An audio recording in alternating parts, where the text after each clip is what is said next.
everybody, this is Doug with Artfully Rogue, and in this video we're going to make a cedar cabinet for a wall-mounted TV. Let's get started. I started with the two sides, the top and the bottom, getting those planed, and then going ahead and moving to the sander to kind of clean up the imperfections that were in there. So to make sure that the cabinet is square, I set up a metal jig and then line up the tops, the bottoms, and the sides, and then I'll measure diagonally to make sure that everything is going to come out nice and square. And I didn't want to use screws, so I'm going to dowel these together, and I used a small 1/4-inch pilot hole, then a 3/8 bit. You just have to be really careful not to split the edge of that wood. Now, believe it or not, this is the first time I'm using Gorilla Glue. I was pretty pleased with it. It seems to be a little bit more tacky and sets a little quicker than, say, Titebond. And then I went ahead and tapped that in so it was nice and snug.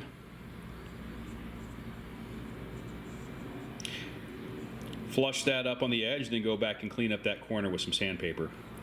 I also wanted to put in 2 metal angle brackets to help keep it square. So I used some 18-gauge steel that I had laying around. I wanted to cut the corner here so that I could bend a piece of that 18-gauge so that it would fit snugly into the cabinet.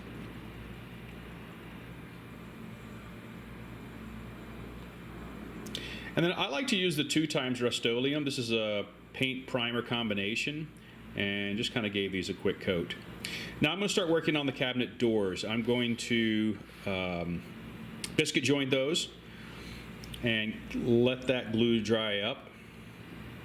Now I kind of ran out of the Gorilla Glue, so I went back to my Titebond. Now I did 2 of these doors, and they're going to be bifold doors, so I'll cut this in half once it's all glued up.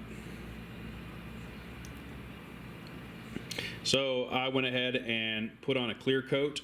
This is actually a gloss poly right now. And attaching the bracket on the interior.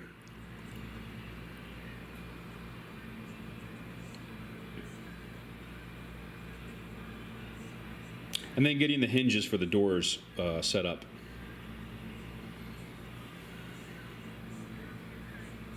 And then my Vanna White shot. And this is what happens when you're not paying attention and you're thinking about other things.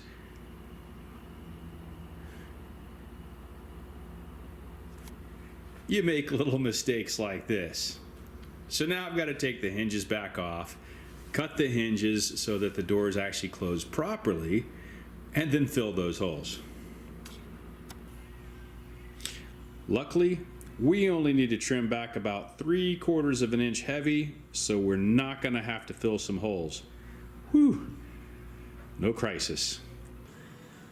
And I put the finishing touches on the finish itself, but the TV cabinet is complete. And we went ahead and did the little push locks.